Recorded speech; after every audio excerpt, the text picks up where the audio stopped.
Audio Jungle.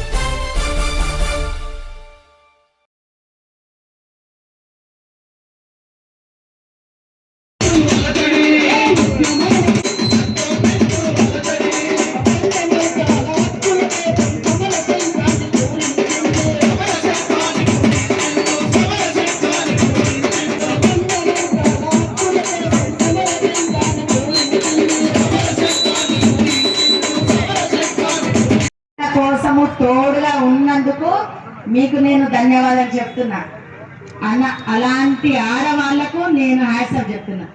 ఇంట్లో అన్ని పనులు చేసి అన్ని సర్ది పెట్టి పిల్లలకు స్కూల్ పంపించి ఇక్కడికి వచ్చి అన్నకు తోడుగా ఉన్న ఆడవాళ్ళందరికీ హ్యాట్సాప్. ఒకటే మాట, ఇలానే ఉండాలి. మన ఆడవాళ్ళు ముందుకు వెళ్ళాలి. ఒక ఆడది అంటే ఇందిరమ్మ, మొదటి ప్రధానమంత్రి ఇందిరమ్మ ఎలానో ఇప్పుడు మన ఆడవాళ్లకు ఇందిరా శక్తి అనేది ఒక కాంగ్రెస్ ప్రభుత్వం ఇచ్చిన మన హక్కు. అది అలానే మనకు అలాంటి ఐడెంటిటీ ఇచ్చిన మన గణేష్ అన్న కోసము మనము ఇంకా పోరాడాలి. ఇంకా పోరాడాలి. ఇంకా అన్నకు శక్తినివ్వాలి. ఆ ఆది పరాశక్తి ఎంత బలవంతురాలు అనేది మన ఆడవాళ్ళతో సాధ్యం. మనకే బాధ ఉంది, మనకే కష్టం ఉన్నదని వాళ్ళు అనుకుంటే మనం ఏం చేయాలనో మీరు కూడా ఒక్కొక్క మాటలు చెప్పండి. ఎందుకంటే మనకు ఏ ప్రభుత్వం ఏర్పడాలన్నా, రాష్ట్ర ప్రభుత్వం ఏర్పడాలంటే ఎమ్మెల్యేలు గెలిస్తే అందరు ఎమ్మెల్యేలతోటి ముఖ్యమంత్రి అవుతాడు. ప్రధానమంత్రి కావాలంటే అందరు ఎంపీలు గెలిస్తే ప్రధానమంత్రి అవుతారు. ఈ ఎమ్మెల్యేలంతా ముఖ్యమంత్రి గారికి ఎప్పుడైనా వాళ్ళ స్థానిక సమస్యలు ఉంటే వెళ్ళి మాట్లాడి సమస్య పరిష్కరించాలి. కేంద్రం నుంచి ఏమైనా సమస్య ఉంటే కేంద్రం ద్వారా ఎంపీ ఎవరైతే ఉన్నారో వారు కేంద్రం నుంచి మాట్లాడి ఇప్పుడు మన కంటోన్మెంట్ బోర్డు సమస్య ఏదైతే ఉందో ఆయన పరిష్కరించాలి. అలాంటి ఎంపీ ఈటెల గారు, బీజేపీ పార్టీ ఎంపీ ఈటెల గారు పట్టించుకోకుంటే, కేంద్రంలో ఉన్న బీజేపీ ప్రభుత్వం పట్టించుకోకుంటే మనం ఏం చేయాలనో మీరు కూడా కొంచెం సేపు ఆలోచించి మనకు సలహాలు ఇస్తే అదే దిశగా ముందుకు వెళ్దాం. రోజు మనం వచ్చి పొద్దున్న నుంచి సాయంత్రం వరకు కూర్చుంటే అందరూ వాళ్ళ పనులు చేసుకుంటే మనం పనులు కాదు, వాళ్ళ మీద ఒత్తిడి తీసుకురావాలి. అప్పుడే ఇది పరిష్కారం అవుతుంది. ఎందుకంటే వాళ్ళు ప్రజాస్వామ్యాన్ని పట్టించుకుంటలేరు, రాజరిక వ్యవస్థని కొనసాగించాలని ఆలోచిస్తున్నారు. కాబట్టి మనం కూడా ఆలోచనలు ఎప్పటికప్పుడు మారాలి, వ్యూహాలు మార్చాలి, ప్రణాళిక మార్చాలి.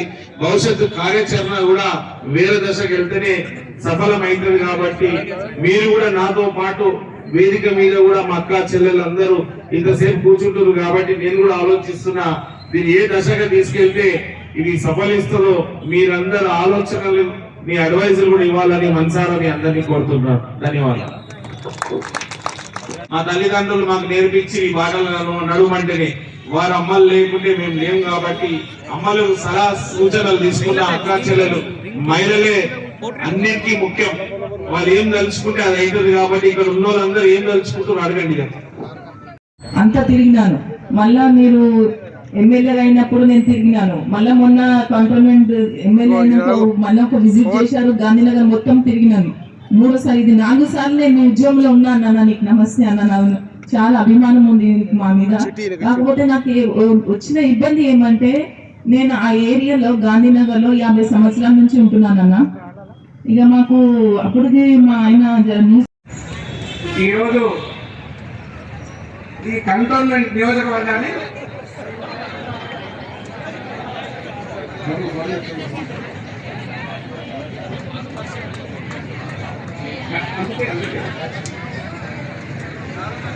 కంటోన్మెంట్ నియోజకవర్గంలో ఉన్నటువంటి వార్డులన్నింటినీ కూడా జిహెచ్ఎంసీలో విలీనం చేయాలని చెప్పి 2020 నుంచి చెప్పుకుంటూ వస్తుంది ప్రభుత్వం. కేంద్రంలో ఉన్నటువంటి నరేంద్ర మోడీ నాయకత్వంలో ఉన్నటువంటి బీజేపీ గవర్నమెంట్ మరి గత 2020 నుంచి ఈ రోజు 2026 వరకు వచ్చేసాం. ఇంతవరకు కేవలం నామినేటెడ్ మెంబర్స్ పెట్టి నడిపిస్తున్నారు తప్ప మరి నిలిచేయాలనేటువంటి ఒక నిర్ణయం తీసుకోలేకపోతున్నారు.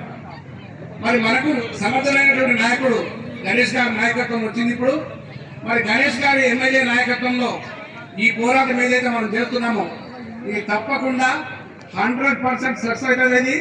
రేవంత్ రెడ్డి గారి నాయకత్వంలో, గణేష్ అన్న గారి నాయకత్వంలో కంటోన్మెంట్ ను జిహెచ్ఎంసీలో విలీనం చేయడం తప్పక జరిగి తీరుతుంది. కానీ అది జరిగే వరకు మనం తప్పకుండా గణేష్ గారి నాయకత్వాన్ని మనం సమర్థించాలి. గణేష్ గారి నాయకత్వంలో మనం అందరం కూడా పనిచేయాలి.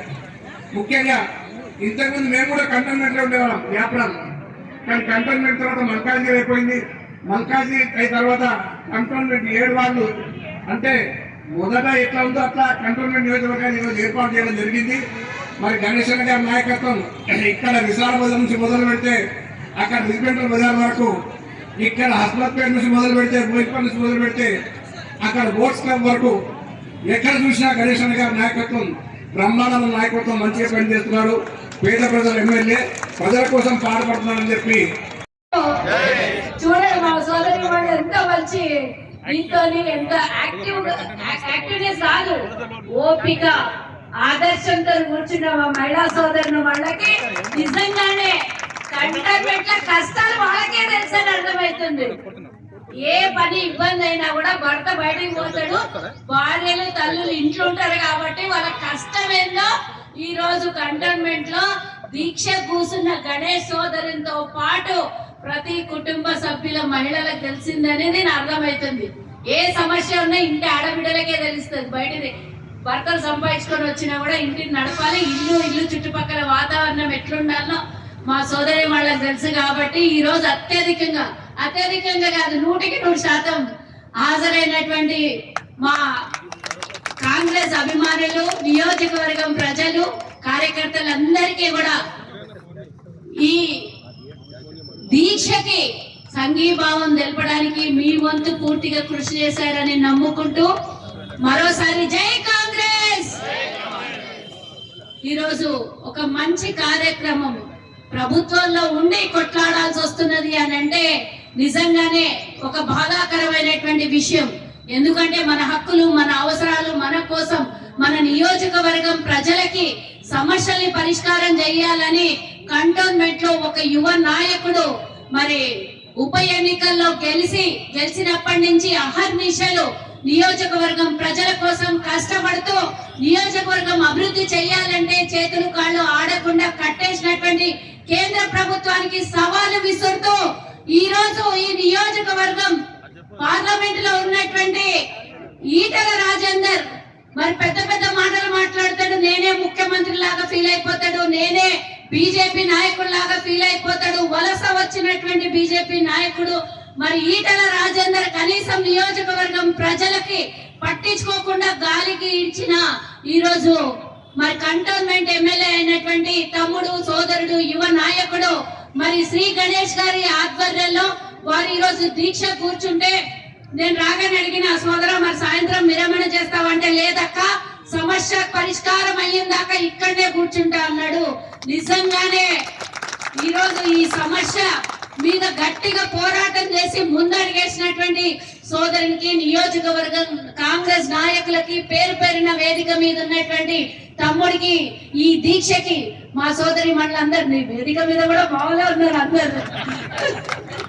అందరికీ వెనకాల నిలబడే మా సోదరులందరికీ కూడా ముందున్నటువంటి మీడియా సోదరులకి, ముందుగా కళాకారులకి ధన్యవాదాలు తెలుపుకుంటూ నిజంగానే బాధాకరమైనటువంటి విషయము 2015లో కంటోన్మెంట్ బోర్డు ఎన్నికలు జరిగినాయి. నిజంగా ఒక సమయం నాకు గుర్తొస్తుంది. కంటోన్మెంట్ బోర్డు ఎన్నికలు అయితే 2016లో నేను కంటెస్ట్ చేద్దాం అనుకున్నా. అప్పుడు ఇక్కడ నిజంగానే మా వాసవి కాలనీ ఉంది కదా, అక్కడి నుంచి కంటెస్ట్ చేద్దాం అనుకుని అప్పటి నుంచి ఎదురు చూస్తున్నా. ఎమ్మెల్యే స్థాయికి ఎదిగిన నేను పోటీ చేద్దామని. కానీ ఆ కంటోన్మెంట్ ఎన్నికలు 11 ఏళ్ళైంది, ఇప్పటి వరకు ఎన్నికలు పెట్టకుండా ఆ బోర్డుని ఇప్పటి వరకు ఇబ్బంది పెడుతున్నటువంటి వాళ్ళు. నేను కూడా మొన్న జై బాపు జై భీమ్ కార్యక్రమానికి ఇక్కడ ఇన్ఛార్జిగా వచ్చింది. నేను ఆ రోజు మనం గల్లీ పాదయాత్ర చేసినాం. పోతున్నటువంటి మోరీలో కానివ్వండి, వాటర్ ట్యాంక్ లేకుండా కానీ ప్రతి వార్డులో జరిగినటువంటి సమస్యని, కనబడుతున్నటువంటి సమస్యని కళ్ళతో చూసినాం. కళ్ళు తెరవకుండా కబోదులు ఎత్తుకొని పోయినట్టు, కనీసం నిమ్మకు నీరెత్తినట్టు 2 సంవత్సరాల దగ్గరకు వస్తుంది. ఏప్రిల్లో మరి పార్లమెంట్ ఎన్నికలు జరిగినాయి, 2 సంవత్సరాలు అయింది. మరి ఈటల రాజేందర్ ఎందుకు కేంద్రానికి గంతలు కట్టిండా, ఆయనే గంతలు కట్టుకున్నాడా, లేకపోతే బీజేపీ వాళ్ళు అందరు నిద్రపోతున్నారా? ఈ రోజు ఇక్కడ కేంద్ర మంత్రులు ఇద్దరు ఉంటారు, ఒక సహాయ శాఖ మంత్రి, బొగ్గు గనుల శాఖ మంత్రి ఇద్దరు ఉంటారు. మరి నిజంగానే ఆ బొగ్గు గనులలో నుంచి వచ్చినటువంటి పొగతోని గిటనా, లేకపోతే ఆ నల్లటిది కళ్ళ కమ్మేసి ఈ రోజు మరి కిషన్ రెడ్డి కళ్ళు మూసుకొని కూర్చున్నాడా? ఏంది, ఏం జరగట్లేదు, ఎన్నికలు జరగవు. మేము ఈ రోజు అడుగుతున్నాం, 300 కార్పొరేషన్లు ఏర్పాటు చేసి హైదరాబాద్ ని 4th సిటీగా చెయ్యాలని మన ముఖ్యమంత్రి గారు కలలు, కానీ చుట్టుపక్కల ఉన్నటువంటి 27 నియోజకవర్గ మున్సిపాలిటీల్ని విలీనం చేసి హైదరాబాద్ లో 300 కార్పొరేషన్లను ఏర్పాటు చేసి ఎన్నికల దగ్గర రాగబోతున్నాయి. వచ్చే నెల 7వ తారీఖు 8వ తారీఖున మున్సిపాలిటీ డిజాల్వ్ అవుతుంది. మరి ఇంత దగ్గర పడుతున్నా కూడా కనీసం మీరు బోర్డు ఎన్నికలు జరపరు. మళ్ళీ 1 సంవత్సరం ఎక్స్టెన్షన్ ఇప్పుడు దీనికి దగ్గర.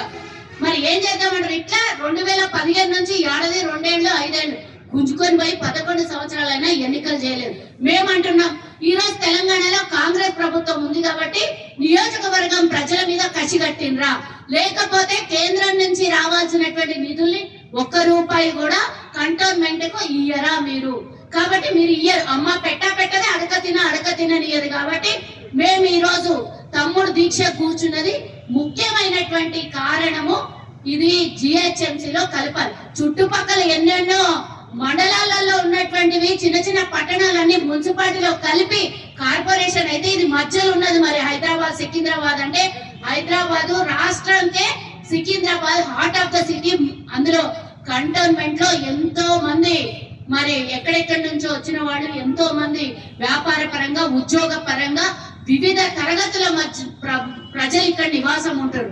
మరి అన్ని డెవలప్ అయితే చుట్టుపక్కల ఉన్నటువంటి పట్టణాలన్నీ డెవలప్ అయిపోయి హైదరాబాద్ లో జిహెచ్ఎంసీలో కలిస్తే ఇది ఒక్కటి మధ్యలో మనం ఏమంటాం చూడు, పాకిస్తాన్ బార్డర్ లో కూర్చున్నట్ల హైదరాబాద్ నడిబొడ్డులు ఉన్నటువంటి ఈ నియోజకవర్గం ఏం పాపం చేసింది?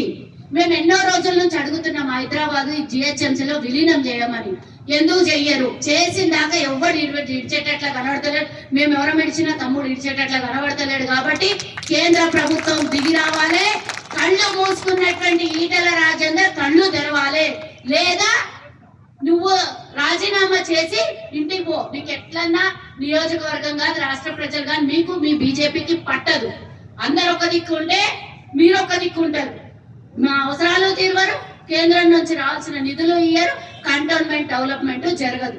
కాబట్టి మీరున్న దండగానే కేంద్రంలో మీరు అధికారంలో ఉండి కూడా ఇప్పటిదాకా 1 రూపాయి వచ్చినాయి తమ్ముడు?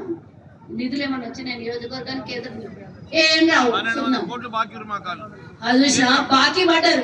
మాకంతా బాకీ కార్డులు పట్టుకొని తిరిగారు. 1200 కోట్లు ఒక్క నియోజకవర్గానికి కంటోన్మెంట్ లో ఉన్న కొంత భాగానికి మరి బాకీ ఉన్నటువంటి కేంద్ర ప్రభుత్వం ఈటల రాజేందర్ తీసుకొని వస్తాడా, లేకపోతే తన పదవికి రాజీనామా చేస్తాడా?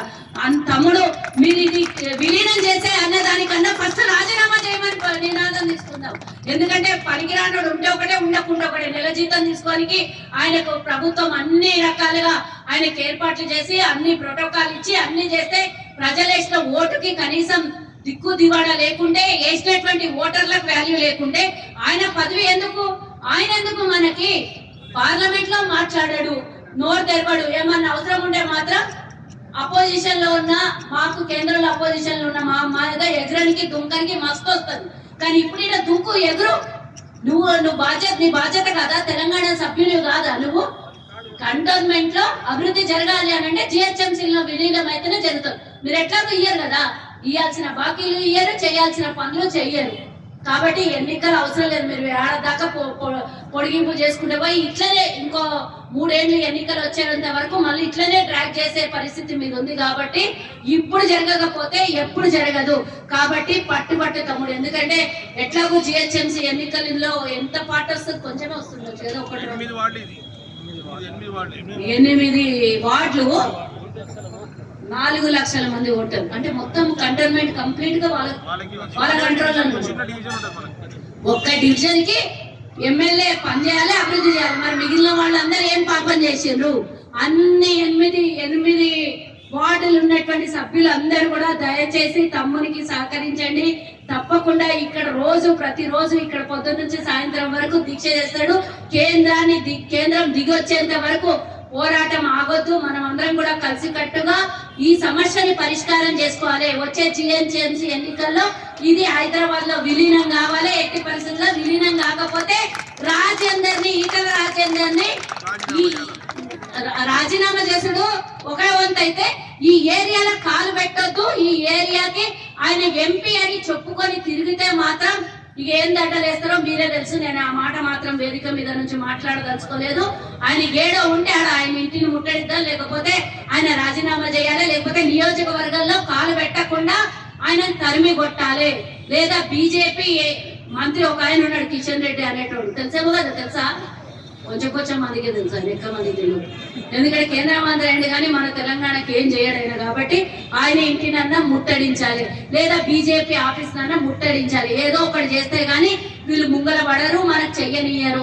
దయచేసి మనం అందరం కూడా తమ్మునికి నియోజకవర్గం ప్రజలందరి తరఫున సహకరించి మనమందరం కూడా కలిసికట్టుగా విలీనమే ముద్దు, ఈటల రాజేందర్ వద్దు అనే నినాదాన్ని తీసుకొని మనం ముందుకెళ్లాలని కోరుకుంటూ ఈ రోజు ఈ సంఘీభావానికి నేను రావడము నా అదృష్టంగా భావిస్తున్నా. నిజంగానే రేపు పొద్దున జిహెచ్ఎంసీలో విలీనం అయితే నీ పేరు చిరస్థాయికి ఎట్లా ఉంటుందో అందులో ఓషన్లో డ్రాప్ అంతా మేము మాట్లాడినటువంటి ఒక్క మాట కూడా విలువైనటువంటి మాట ఉంటది. కాబట్టి మేము రావడంగా మా అదృష్టంగా భావిస్తున్నాం.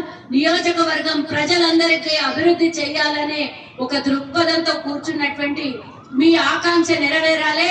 మీరు చేపట్టినటువంటి ఈ దీక్ష తప్పకుండా కూడా నెరవేరాలని కోరుకుంటూ ఈ అవకాశం ఇచ్చినటువంటి నియోజకవర్గం ప్రజలు, అలాగే ఎమ్మెల్యే గారైనటువంటి తమ్ముడు శ్రీ గణేష్ గారికి మరోసారి ధన్యవాదాలు తెలియజేస్తూ, ముఖ్యమంత్రి గారు కూడా తప్పకుండా దీని మీద గట్టి నిర్ణయం తీసుకొని ఎట్టి పరిస్థితిలో విలీనం అయ్యేంత వరకు ఈటల రాజేందర్ ఎంబడెంబడబడన్నా తరిమేయాలి, లేకపోతే కేంద్రంలో మరోసారైనా ఈ బిల్లును పెట్టి తప్పకుండా దీని మీద కొట్లాడాలని కూడా కోరుకుంటున్నాము. ఈ అవకాశం ఇచ్చినందుకు మరోసారి ధన్యవాదాలు తెలియజేస్తూ జై హింద్, జై కాంగ్రెస్, జై సోనియమ్మ, జై ఖర్గే, జై రాహుల్ గాంధీ గారు, జై రేవంత్ అన్న, జై గణేష్ తమ్ముడు, జై సుజాతక్క, జై సుజాతక్క.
మొత్తం నుంచి ఊరుకోకుండా ఎవరుతున్నా ఒక్కసారి వాళ్ళ కష్టాన్ని కూడా మీరు ఒకసారి గట్టి సపోర్ట్ కొట్టాల్సి. మా కష్టాన్ని అనిపిస్తుంది, మీ బాధల కింద మా బాధలు కొంచెం కూడా కాదు.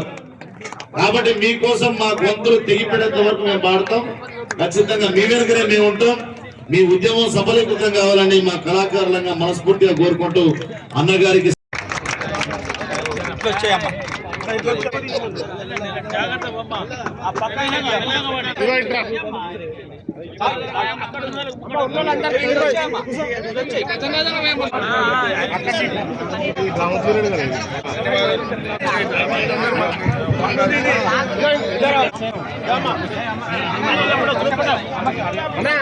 అక్కడ వచ్చింది అడుగు ఎంత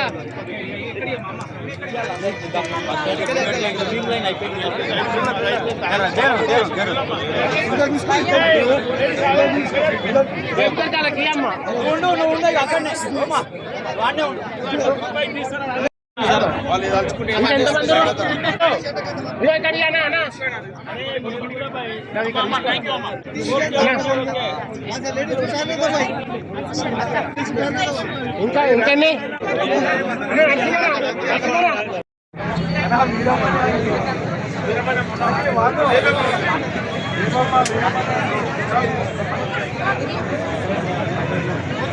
అలాగే